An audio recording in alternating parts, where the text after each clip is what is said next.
So, we've talked a whole lot here recently about how when the summertime comes, recruiting really heats up. But one thing we haven't discussed as much is what about the recruits that are set to arrive on campus during the summer? And today, we need to break down a great haul by the Oklahoma Sooners as they're set to start getting in some of their summer enrollees. Summer enrollees we need to break down because there are names you need to know. Before we do, as always, y'all know the drill. I need to hear from you. Hop down to the comments, Y for yes, N for no. Are you excited about the summer enrollees Oklahoma is set to get? And then let me know some names you're interested in that are going to be enrolling during the summer. If you are new to the channel, be sure to subscribe.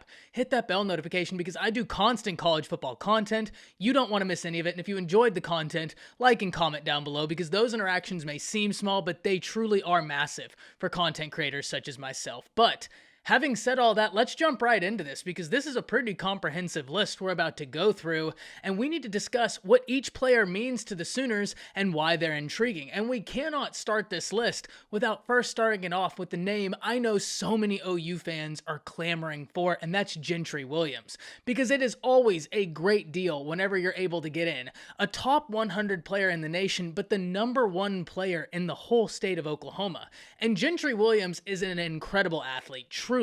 He could have played on the offensive side of the ball, but instead he'll be looking to bolster Oklahoma's secondary by being a much-needed piece for that unit. And I think he's going to be someone that the coaches are very excited they finally get to get in, see how he meshes into the system, see how they can improve him. But he is someone whose athletic ability I think is going to be hard to keep off the field. Now, one thing we need to understand is Oklahoma did a really good job in the transfer portal getting defensive backs. So that room already has guys who've been established. That room has guys who've been there during spring and inherently have a better understanding of the system. But at the same time, there's a new cornerback coach in town. There's a new staff in town from top to bottom, really. And so there'll be some new wrinkles. So it's not going to be like this is a system that's been in place at OU for 5+ years. You've had guys in this system for 3 years. No, everybody's kind of learning new wrinkles. And because of that, that makes this a much more even ground when we're looking at the competition for who will start than other circumstances. Can't wait to see what Gentry Williams does. Incredible athlete. And when we talk about intrigue and recruiting, before we move on, we must tell this story. Gentry Williams was a great story to follow if you're into recruiting. Whether it was Oklahoma pursuing him, Florida, or even USC, things got interesting because at one point, Gentry and USC, by all reports, had a good relationship. But whenever so many coaches from Oklahoma who had recruited Gentry made the move from the Sooners to USC, and there was already a positive relationship with Donte Williams and Gentry Williams, it made you wonder, is that going to be something that USC is now able to pull off? Inevitably, Gentry Williams stuck with Oklahoma, sticking with the Sooners, and I know he's going to be a fan favorite, not only because of that, but because of everything he brings to the table. The next name we need to talk about is on the offensive side of the ball, a name so many of you have commented whenever we're talking about the Sooners' offense and what it could look like, and that's Gavin Sawchuck. Gavin Sawchuck has got home run ability. Whether he's catching the ball out the backfield or simply making you miss and taking it to the crib, this kid is electric. I think whenever you pair him with the running backs you have, the stylistic differences become really intriguing. I talk about that a lot because if you're running a 2-back formation, if you have a power back and a more shifty back that can really hurt you out the backfield, well, now a defense has to be prepared for either option. It just makes it to where you're dictating the pace of the game, and I love that. Now, Oklahoma is in a bit of a different position now than they were a year ago in the running back room. A year ago, we were wondering what this depth was going to look like because it was so thin. Now, there are more answers in that room. You have Marcus Major. So many of you are excited to see what he can do. Eric Gray is someone that I think is really going to flourish in the new system. Remember, not long ago, we talked about Levy's usage of running backs. But then you also get in a Javonte Barnes who, though he's young, though he's a freshman, has done nothing but make headlines. And because of that, many are wondering if he's going to be able to be kept off of the field.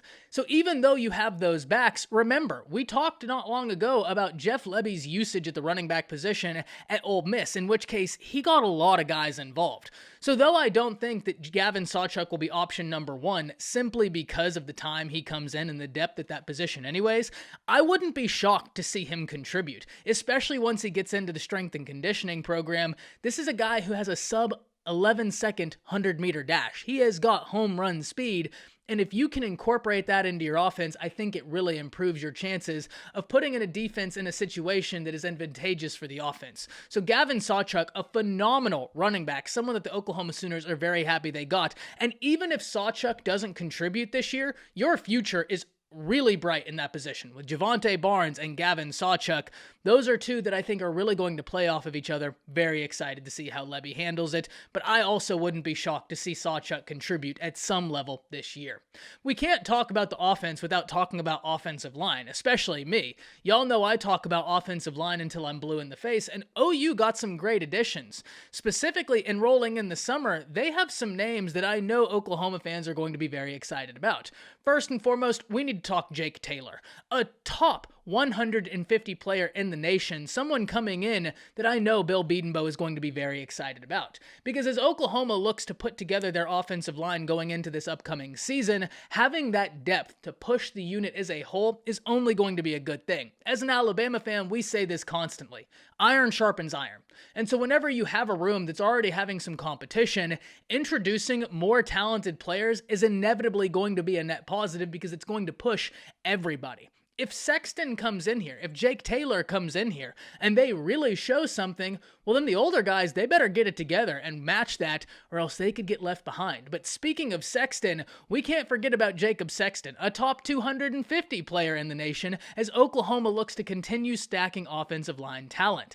Both of these guys, in Jacob Sexton and in Jake Taylor, are offensive tackles, which means the future for Oklahoma is at least looking bright in terms of what they were able to get in this class at that position.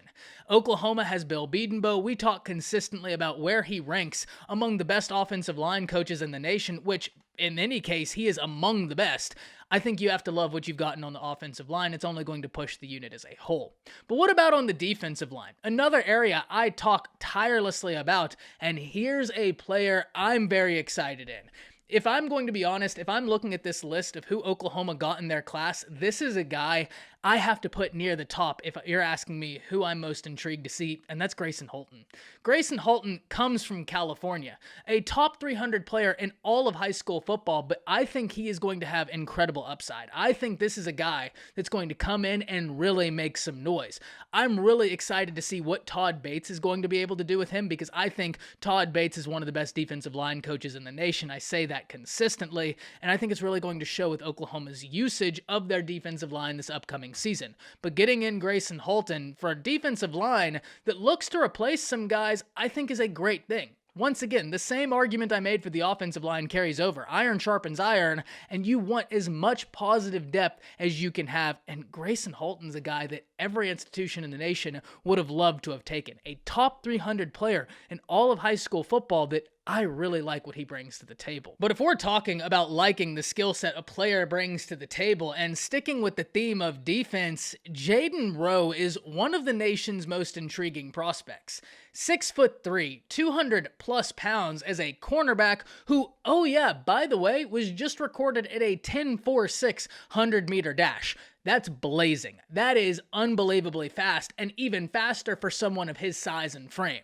This is an intriguing prospect, one that I know Jay Valai and the Oklahoma secondary coaches are very excited to get into the room. Whenever you look top to bottom at what Oklahoma was able to do from a secondary perspective, both in terms of recruiting and in terms of the transfer portal, there are a lot of intriguing names, a lot of guys that are going to be pushing the room, adding in quality depth, and you can absolutely add in Jaden Rowe to this list. Because if he starts understanding the system, you can't teach 6'3". Those long, rangy corners are in. Look across college football. Those long corners are what all of these defensive coordinators are looking for. You just so happen to have one that's 6'3" and has a sub 11 second 100-meter dash, not even a sub 11, a sub 10.5. That's blazing fast. If he gets the system with his size, his stature, I think Oklahoma is going to have a player they are very excited about, and I can imagine Jay Valai can't wait to get him in.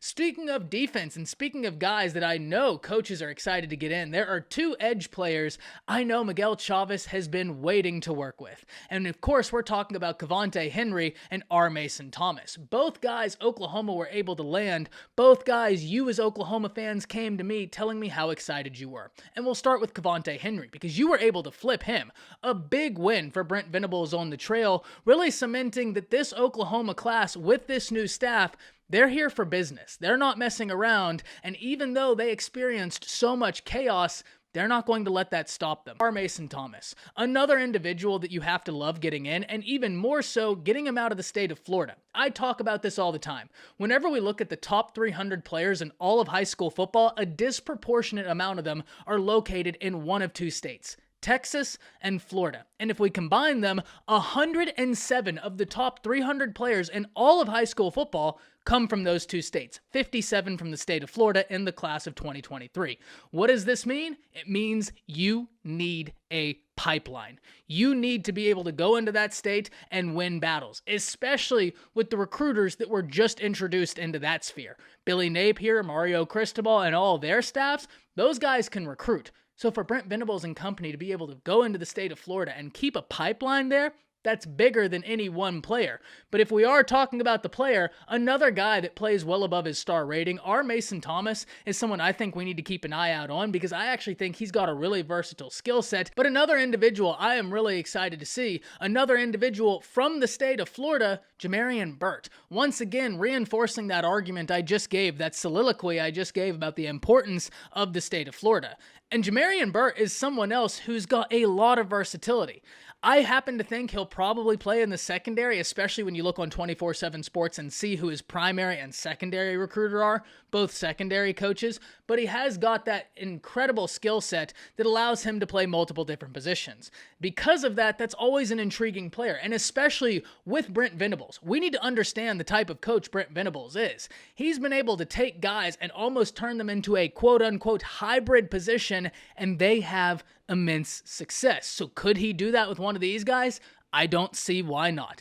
We talked the other day about a 3-star prospect Oklahoma has in their current class that I think fits the mold of Brent Venables' cheetah position that he utilized so effectively at Clemson. If you haven't seen that, be sure to go check that out because I truly do believe that was a match made in heaven. But the final two additions Oklahoma got are both on the defensive line. We have Cedric Roberts out the state of Texas and Alton Tarper once again out the state of Florida. And what am I telling you?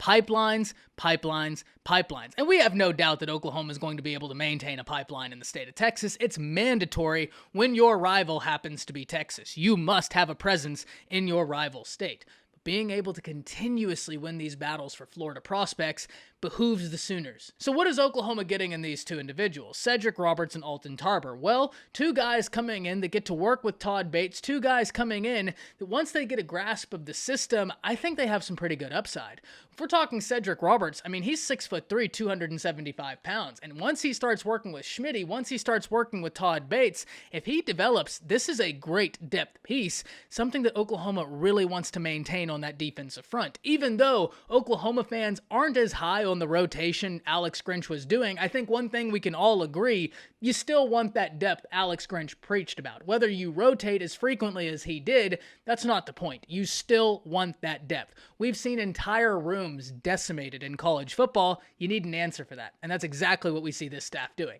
And finally, you have Alton Tarper, 6'1.5", 300 pounds. You want someone to plug up the middle of an offensive line? This is your guy. And because of that, I'm really interested to see once he works with Smitty and Todd Bates where he's at. I think this is someone who could be a really intriguing depth piece for the Oklahoma Sooners once he gets a grasp of the system, though development may need to happen. And finally, how could we do this video without talking about the all-world addition in the name department Oklahoma got in General Booty?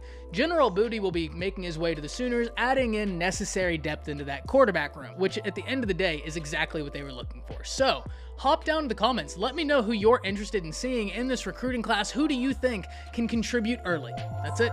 See ya.